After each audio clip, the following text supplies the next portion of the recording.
Dear Flesh and Blood and or Legend Story Studios, let's talk. You have been doing a lot of things that I think are very interesting decisions, and I wanted to get on and make a video about this. Normally, I do Pokemon content and challenge run content, but I also stream a lot of Flesh and Blood. I was in the top 10 percentile of Twitch streamed hours in the Flesh and Blood category. I very much enjoy your game, and I want to say that because I'm about to be very critical of some of the things that are happening, and this is definitely going to be more of a rant style situation, and I hopefully can get some of my points across. But first, to establish myself here, I run events at a local game store in the greater Cincinnati area every Sunday. I've been doing that since a little bit before Dynasty came out.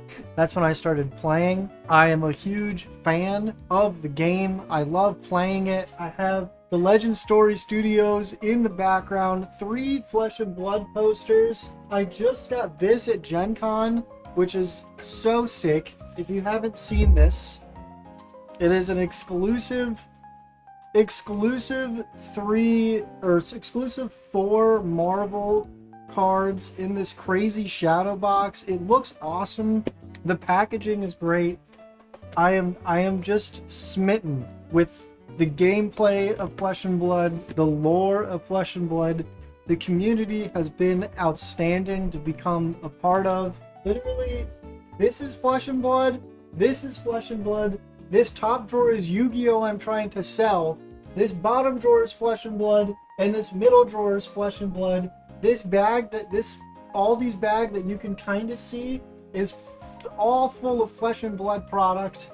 The only Armory decks that I don't have are the 2 LL Armory decks and the Max Armory deck, which we'll get to. I am coming from a place of love and wanting this game to succeed and grow even more so than it already has.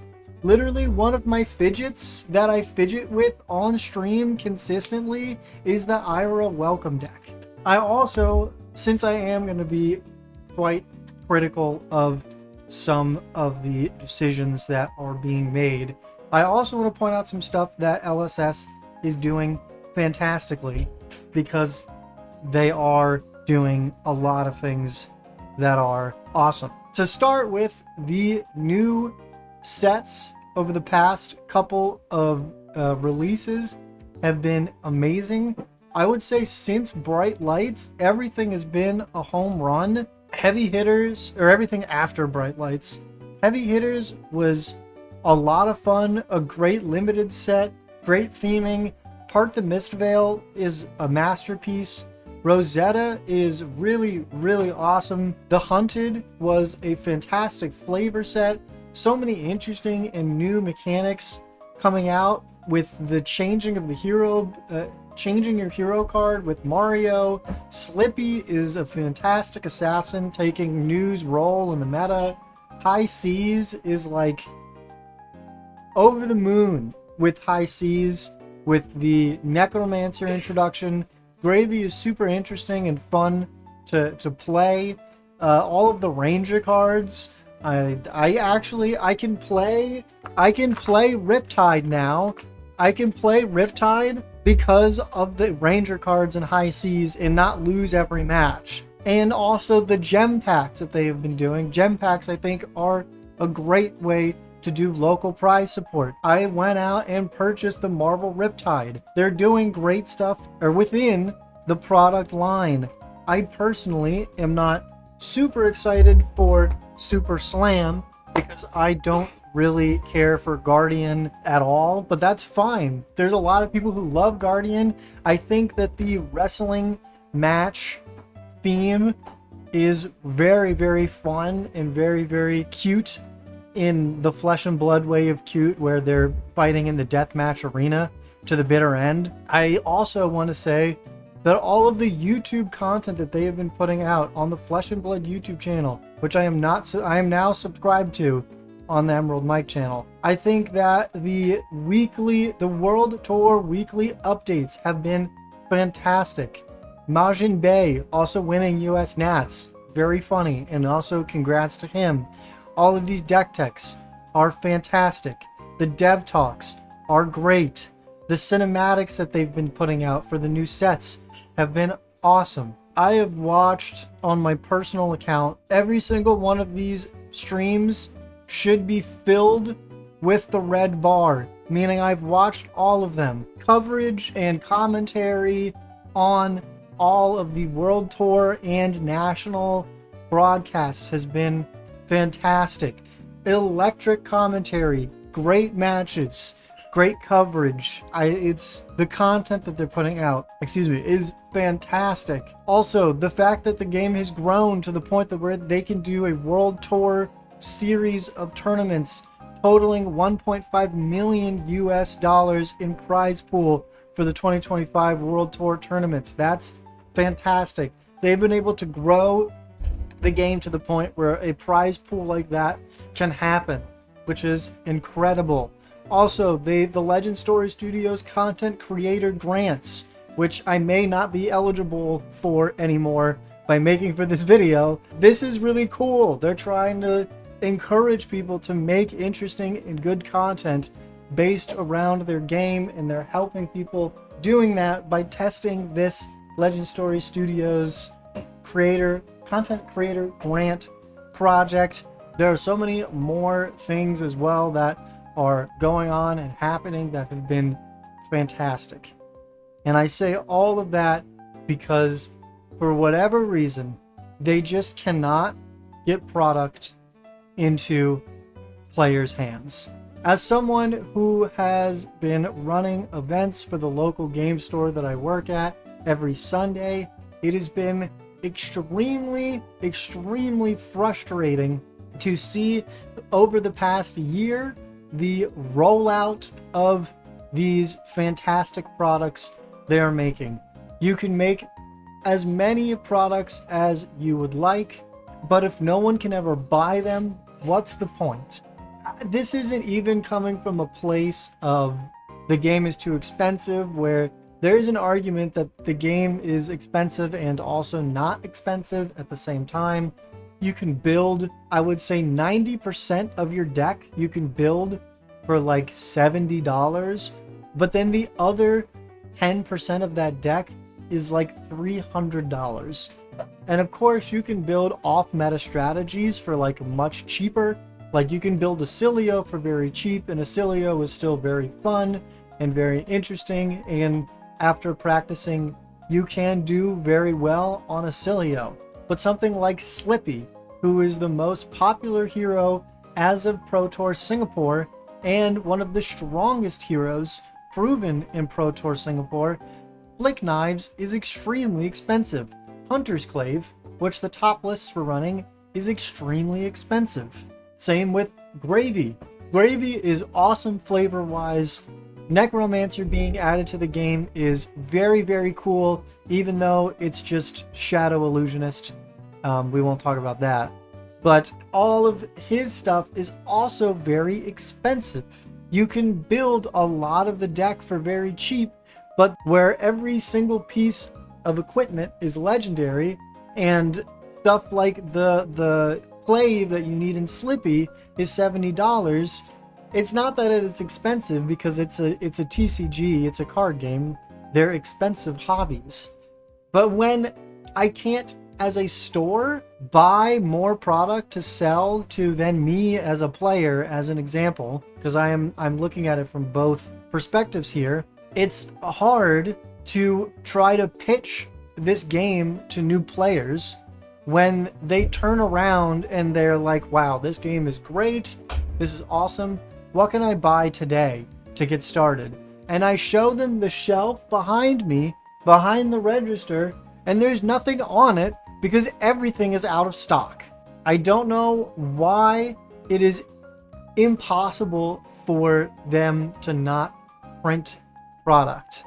I also understand that they have to print extremely far in advance, and projecting for the growth that has happened over the past year is very scary, because then you could get stuck as a company with a ton of product that no one is buying, which makes perfect sense. But they have not communicated what the plan is, which is very unfortunate.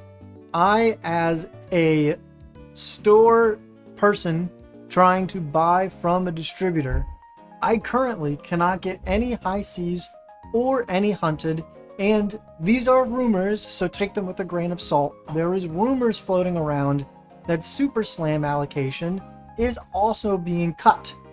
There are some people saying in pretty trustworthy circles that their Super Slam allocation is worse than high seas, and high seas was already a pretty crazy situation. Now, I'm not saying that they need to pay millions and millions of dollars to print this stuff immediately, but say they think they need 100 of Super Slam to meet demand, and they only printed 80 of Super Slam, and say they thought they needed 70 of high season hunted, but they actually needed 100 high season hunted. It's okay that maybe down the line, because it takes time to print these cards and get them distributed, for them to communicate, hey, we're going to be printing 30 more hunted and 30 more high seas. You're not going to see this for a while, but don't worry, they are going to be available again for purchase. There is a lot of players who I know joined in high seas and are interested in buying hunted and Rosetta cards from the past year, and they can't find them anywhere, I should say anywhere in person, and they have to go online. And when your messaging is let's play in the flesh and blood, and they can't buy the cards in the flesh and blood, it's a little silly. You can easily argue against reprinting entire sets, and I understand that, and maybe hunted and high seas don't need to be reprinted. Maybe they have put in those numbers before. It seems around Rosetta there was a spike in players, which is fantastic. And the way that these development cycles typically work is that during the player spike in Rosetta, they've already started printing hunted and high seas, and there's no easy or good way for them to print more quickly. And maybe even they had already started printing Super Slam during the current spike in player base happening around like Mistvale and Rosetta. And you could say, well, then the set after Super Slam, hopefully they have realized, hey, we are growing, we need to print more cards, and the set after Super Slam, the supply will meet the demand. And that is fantastic. And I think that that is probably what is going to happen, and they probably will not reprint hunted, high seas, or Super Slam, and these cards will just be in high demand and will be maybe a little bit more expensive to get their hands on. Maybe some of the Majestics in the set could be reprinted in gem packs or in expansion slots. Like, there are ways to reprint the cards that are sought after, such as Shelter from the Storm, Clave, some of the Gravy cards, some of the Gravy legendaries. And I could definitely see an argument for reprints instead of individual card reprints instead of full set reprints. That I think makes sense, and I have faith in LSS that after Super Slam, the numbers will be a little bit better because of the time it takes for these development cycles to work. What I don't understand is Armory decks. This, I feel, is much more inexcusable. I also realize that banner's been there the whole time. I apologize. When KO Armory deck first came out, we got, as a store, I believe 12 of them, which was fantastic. And we sold through all 12 of them very quickly.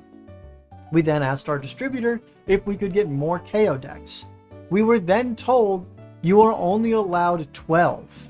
Why? And the reason why I say why is because then after months of asking, please, can we get more? We have new players who are interested in buying this KO deck. Please sell us the product. And they're like, sorry, we're not allowed to. LSS said these are allocated. You're only allowed 12.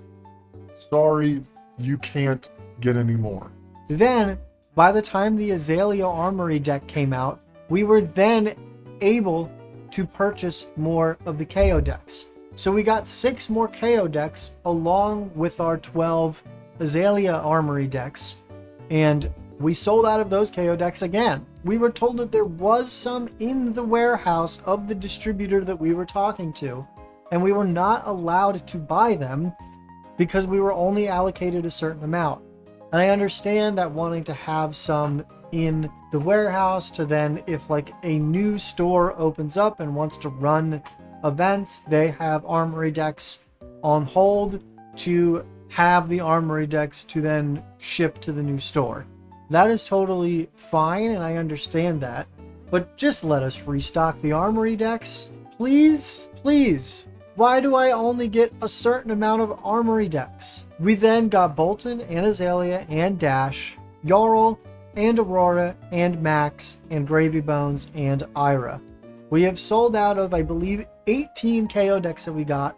We have 1 Bolton left of the 12 that we got. We got 12 Azalea decks that we have sold out of. We have got 12 Dash.io Armory decks that we have sold out of. We got 12 Jarl decks that we have sold out of. We have 1 Aurora deck left of the 12 that we got. We'll get to Max. Actually, I'll hold off on Max. We'll get to Max. And we'll also get to the Legends decks. Gravy Bones is sold out of, and Ira deck is sold out of. Both of these, I kind of understand not wanting us to restock quite yet. They are much, much newer products, and if you want to hold on to the 2 newer decks, then I understand. That's fine to hold off on being able to restock these. Why can I not buy more KO decks? Why can I not buy more Azalea decks? Dash.io is getting popular. People are seeing it being played. Why can I not restock the Dash.io? I don't know. Jarl is an exclusive to the Armory deck. We have sold out of those. Why on earth can I not restock the Armory original? And Max. I understand that Max is not a super strong or a very super popular hero. Let me sell the damn deck. We got 2 of them. And Max is kind of where our allocation problems started. Because I believe Max was released right before the Hunted, and we got only 2 Max Armory decks. We sold out of those within, 15 minutes of opening on the day that these released. I understand that it's not that high of a demand, and maybe they don't need to reprint the Max Nitro decks. Why am I getting 2 of them, and why is it $120 on TCG Player to buy? I don't understand. And I understand wanting convention exclusive stuff, but these are convention exclusive Living Legend decks that I'm almost positive have only 1 new card in them. The convention exclusives are very hit or miss for me. I felt like Blaze being a convention exclusive was pretty atrocious. An extremely strong hero only being available if you go and purchase something at a convention to be able to play that hero I believe it was right before a skirmish blitz season, felt very silly. These I feel a little less harsh on because the Living Legend format isn't super popular yet. But on the flip side of that coin, Living Legend is one of the formats for Worlds. They are clearly trying to push Living Legend. I think one of their most recent videos on the YouTube channel was the LL Battle Hardened in Singapore finals, just to show off the power level and interesting things that you can do in the Living Legend format, because I don't believe that Battle Hardened was streamed. They just recorded it and uploaded it later with commentary after the fact, which is cool. They're trying to showcase this very powerful, very interesting format that the welcome product, you can only buy at conventions. If you just give us a couple, give stores a couple. I don't think that they're gonna fly off the shelves like all of these CC decks did, but maybe give us like 6 convention exclusive Armory welcome decks for a format that you're trying to push this year. Seems silly. And that is the other problem I have with the Armory decks. These are supposed to be the welcome new player, God, I couldn't think. The new player pipeline. You hand them this IRA welcome deck, they scan the QR code, they watch how to play, maybe they watch Tolarian Community Colleges learn to play, maybe they watch Floating Threes learn to play, and they're like, okay, I understand the game. I've played with the IRA welcome decks a couple of times, and I like the ebb and flow that is Flesh and Blood's gameplay. And they go, all right, I have this IRA deck. I've watched a couple of videos. I really think that IRA is cool and IRA is interesting, and I have a familiarity with it because I have learned the game on this hero with this welcome deck. Fantastic. Let me go to a local game store and buy an IRA deck. Oh wait, they're sold out because there's new interesting cards that entrenched players want. So the new the entrenched players go on opening day. Literally the only time I've ever had lines for a Flesh and Blood release was for High Seas and the IRA Armory deck, because we knew our allocation was cut and they knew we only got 12 IRA decks. And everybody wants the new thing. People want to buy your product, LSS. And so now when I go, hey, do you want to learn how to play this game? You're going to have to buy the new player product online. I can't sell it to you. Why would they ever come back? Like, clearly this store can't stock it, so why would I get into a game that can't be stocked? It looks bad. IRA is one example. The only thing that I have on the shelf right now as far as new player products is the Rosetta First Strike decks, which are also a fantastic way to learn the game. A singular Bolton and a singular Aurora deck. If a new player came to the store that I run events at and they purchased the Aurora deck and they came in on Sunday, I would tell them, hey, normally you wouldn't be able to play this hero in this format because she's LL'd, which means that she's not allowed in this format anymore. But you're a new player and that's all I could fucking sell you, so you can play that hero in our tournament today. Because that's literally all you have, because you're a new player trying to go down the new player pipeline. I just don't understand, and it's very frustrating as someone who clearly loves this game, who runs events for this game, and wants the community to grow even more than it already has. I personally own all of the Armory decks except for Max and the Legends decks, and so if a new player expresses interest, I will bring all of my Armory decks to the store, let them borrow the Armory deck to play with. And I think that is a serviceable thing. I am fortunate enough to be able to buy all of the Armory decks. I let the 2 players who could get to max first buy it instead of buying it myself. I just let other people have it because we only got 2 of them. And so it's just silly overall to have the messaging to stores, to players, and stuff like keynotes and stuff like dev talks to say, hey, we've created this new player pipeline. You can have unlimited welcome decks. Get as many people into the game as you can with these unlimited welcome decks. Go for it. And then introduce them maybe to the First Strike decks. And then once you've played the First Strike decks a couple times and you're comfortable with all these intricate mechanics and the awesome ebb and flow gameplay that Flesh and Blood has to offer, why don't you try CC? But then I have to tell them, you can either borrow my deck or you can buy one of the welcome decks, or I'm sorry, one of the Armory decks online. And like, That's so silly.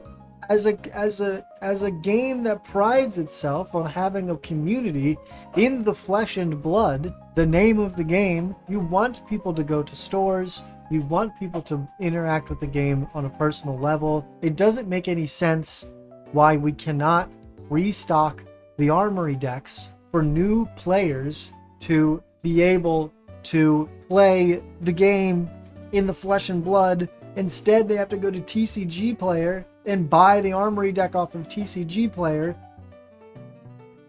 Or there's other scenarios I have seen where stores will match, instead of matching MSRP on the Armory decks, they will just sell them for whatever the lowest on TCG Player is. And that leads to situations where I enter the store, there's a bunch of people playing this game. It looks really interesting, and they're playing the pre-release, or they're playing a draft, and it's like, wow, this game is really interesting. And then I go to the counter and I say, hey, can I buy something to get me into this cool game that we're playing?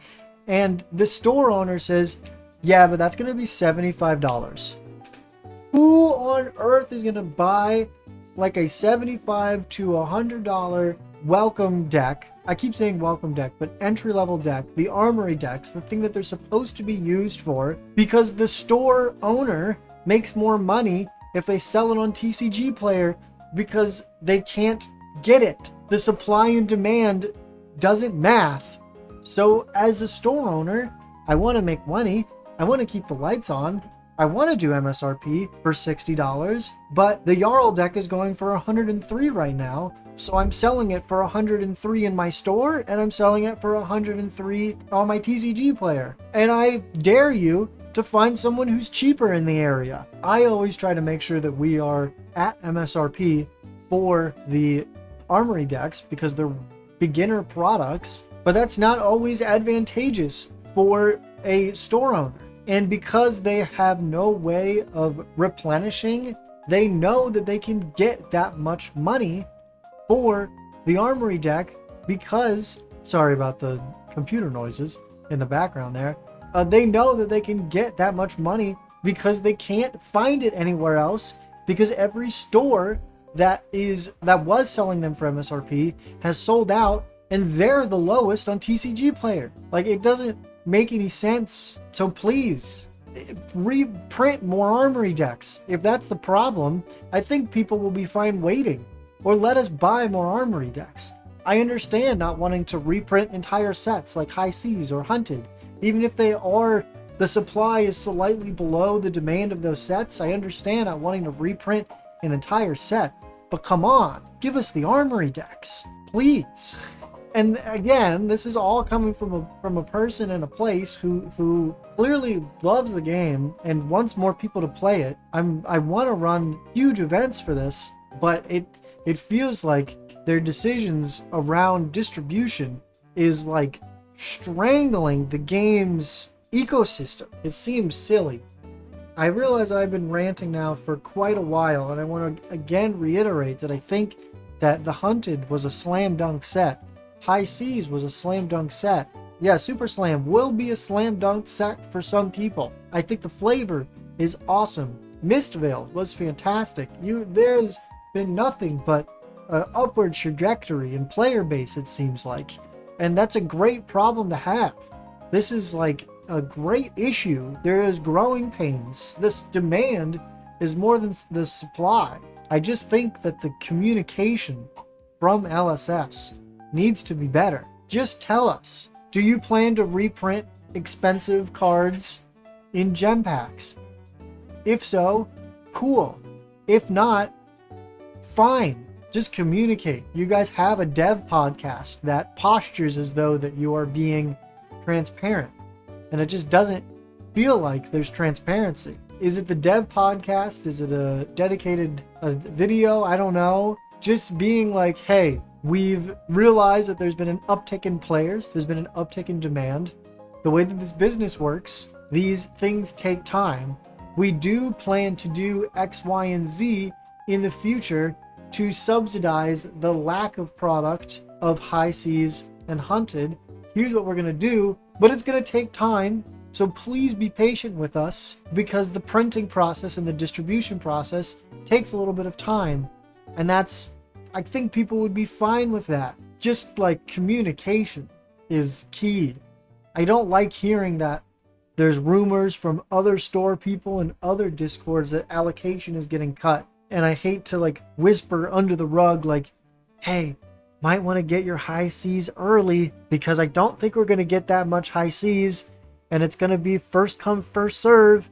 So you probably want to pre-order early. That feels weird, because I can't guarantee people who want to buy your product that they can actually get the product.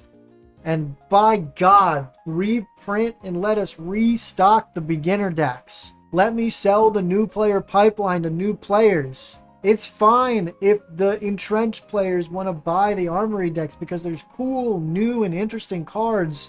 Jarl and Ira are exclusive Armory deck jabronis. That's fine. Just let me restock. Let me sell it to the new players who it's supposed to be for. I don't know. I'm now repeating myself within the rant. TLDR, LSS, please communicate what you would like to do about the high season hunted, if you plan to do anything at all. Please tell your distributors the plan for Super Slam, because we've asked about Super Slam and Mastery Pack, and Mastery Pack comes out this Friday, and we just today, it is Monday, August 4th. This comes out August 8th. We today got our number for the amount of boxes we're getting for Mastery Pack Guardian. Please communicate with them so they can communicate with us.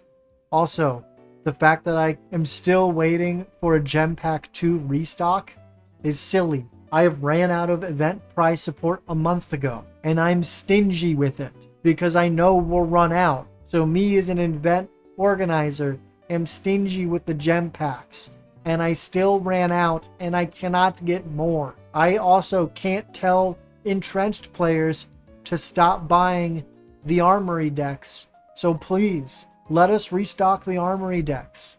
Why are they allocated so tightly? Please keep making fantastic Flesh and Blood sets with amazing new mechanics, with awesome new flavors. All of the content that's getting put out on the Flesh and Blood YouTube channel is amazing. Keep supporting creators who are creating content for the game through that creator grant program. Just please let people buy your product. That's all we want, is clear communication when stuff like this is happening. And if it is possible, let us buy the product. Please. That's all.